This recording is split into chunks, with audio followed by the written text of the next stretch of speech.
Hi, it's Timo. Welcome to Norwich City Central.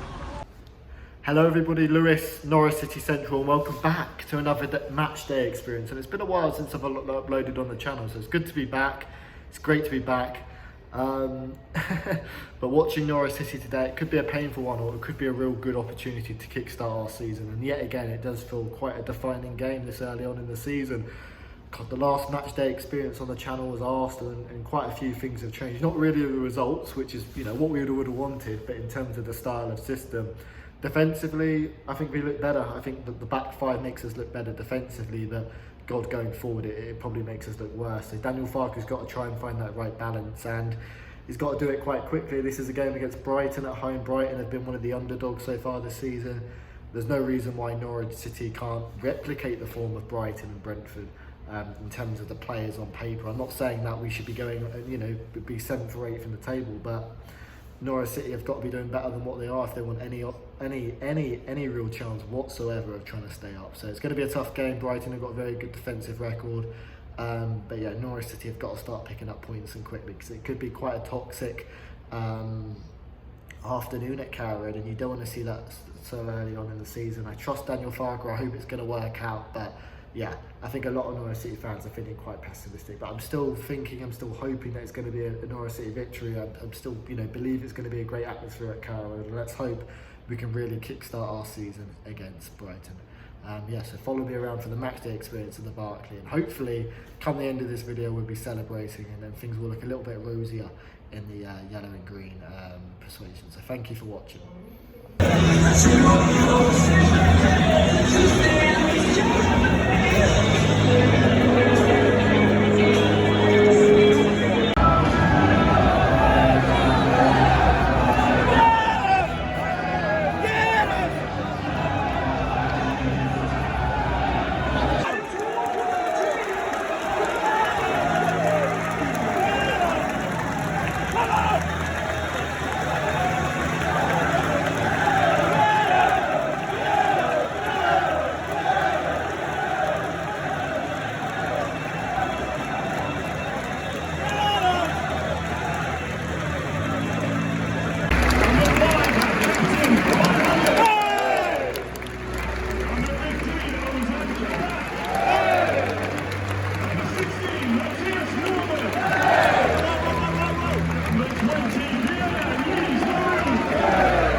Go on.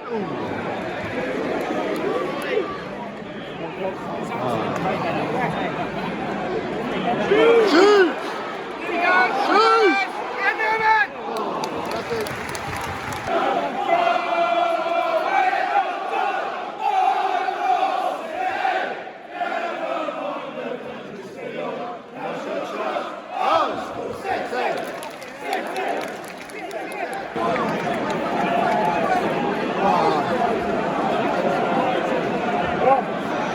Come on, Norman.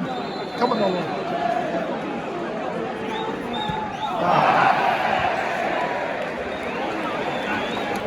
Half time, Norwich 0, Brighton 0. Good atmosphere. The fans have been behind the team, behind Daniel Farke, and it's been a decent performance. Obviously, with the back five, it's slightly controversial.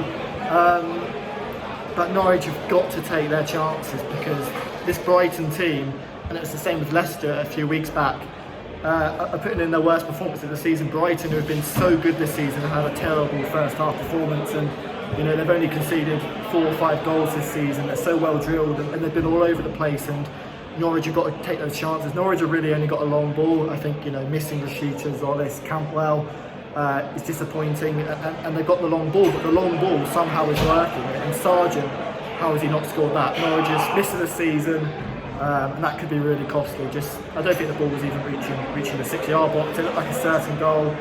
Brighton have looked good themselves. Tim Krul made a brilliant save. They've hit the crossbar as well. So Norwich have put in a decent performance. Brighton have put in their worst performance, but it's going to be a difficult one. I expect Brighton to improve.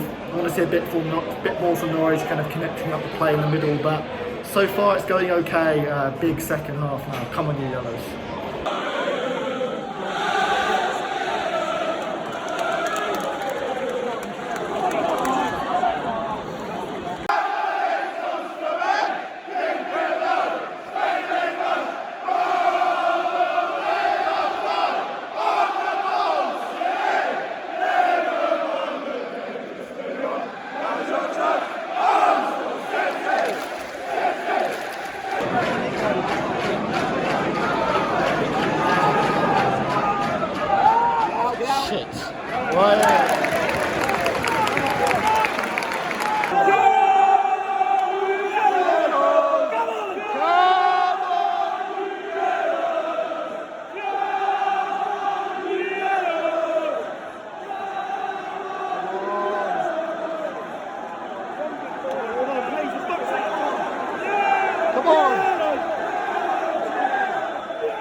And there we go, another match day done for Norwich. Norwich 0, Brighton 0. We could talk about an unbeaten run, which is lovely.